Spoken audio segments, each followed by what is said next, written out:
Hey everyone! Today I'm taking us through a genre we haven't explored yet, an artistic game project in the same vein as Journey or Abzu. The name of the title this time around is Omno, which was fully released on Steam at the end of July. It's hard to judge a game like this in the same way as you would a more traditional game. These are often designed to give you a shorter and more emotional experience.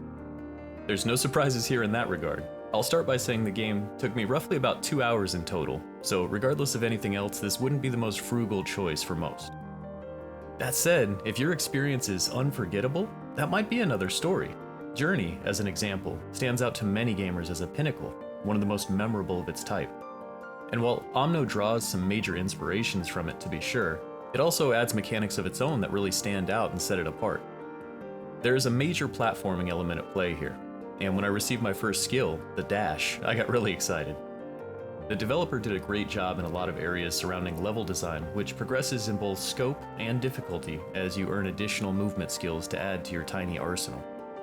The platforming areas, for the most part, are sensible and relatively easy to locate and complete.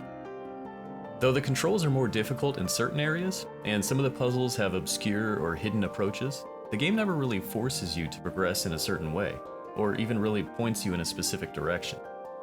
From what I can gather from the limited story, you're completing a pilgrimage to the light.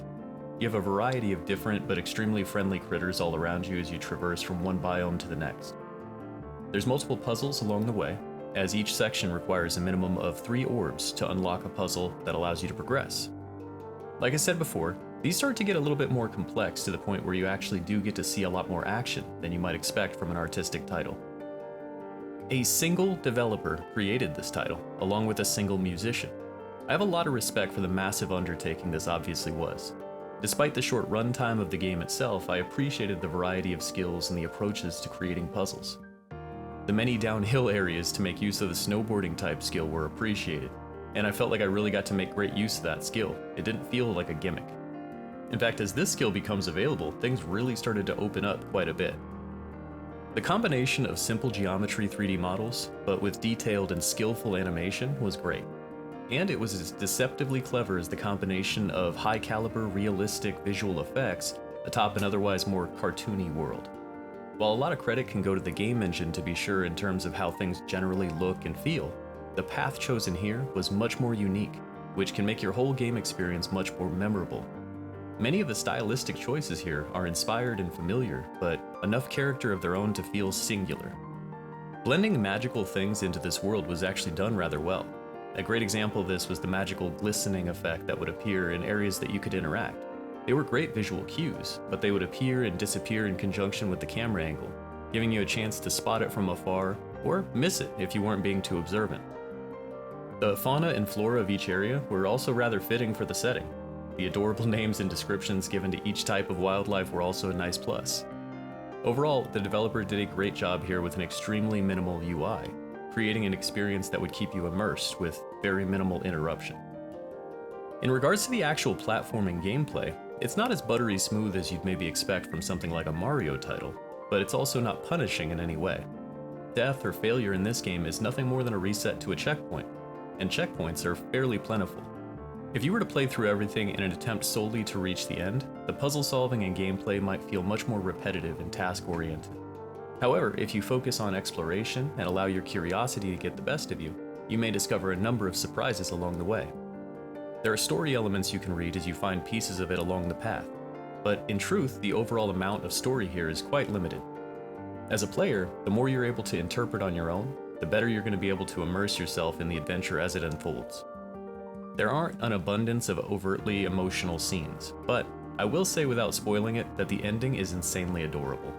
While the story itself isn't something that would directly sell this game, it's a great, albeit tiny addition to the experience. Overall, I feel like players would love the atmosphere created here, despite a bit of repetition that can develop. I would have liked to see a few areas to explore just for the sake of it, but with everything being designed by hand, most areas of interest are also puzzles. Wandering aimlessly in Omno is more difficult than it sounds, especially when you begin to traverse the map faster with your skills. The levels start to feel much smaller than they actually are, and in this way, especially in combination with some of the action-oriented puzzles and snowboarding type sections, huge areas of the levels will whip by. it's maybe not as exploratory as other similar titles. The music score is incredibly noteworthy. It really helps you keep up pacing and reminds you of the overarching feeling of accomplishment and discovery. Again, it's hard to believe that this project was accomplished with such a limited number of folks involved. While Omno may not live up to your memories of Journey, it's a piece of art to be sure. I'd recommend this in a similar regard as art. It's beautiful, but it's pricey. For some, it may be harder to justify without a bundle or a sale, and for those folks I might recommend wishlisting it and waiting. I hope you enjoyed my look at Omno, but before you click away, check this out. I wanted to do something a little special for the channel when I hit 500 subscribers. I'm a long way away from an official YouTube play button, but I decided I could make my own. I wanted to say again how much I appreciate those of you who've been here at the beginning of this journey, encouraging me along the way. When you aren't seeing a ton of immediate benefit to what you're doing, and the work can be hard, it would be very easy to give up. The positivity in the comments and the Discord have really kept me going, and I couldn't be more excited about that. The right comments at the right time from you have made all the difference. When I started this channel, I wanted to do it in a very natural way. Everything here was done without the involvement of my own social media, my own name. I started a brand new Twitter, Facebook, and Discord. My subscribers aren't here because I asked them to be or because they're obligated to me. The group we have growing here joined by common interest, the love of gaming. My hope is to continue to build on this, but I'm in no rush. So, again, especially for those of you who've been with me from the start, I really appreciate you spending your time with me. Thanks for watching.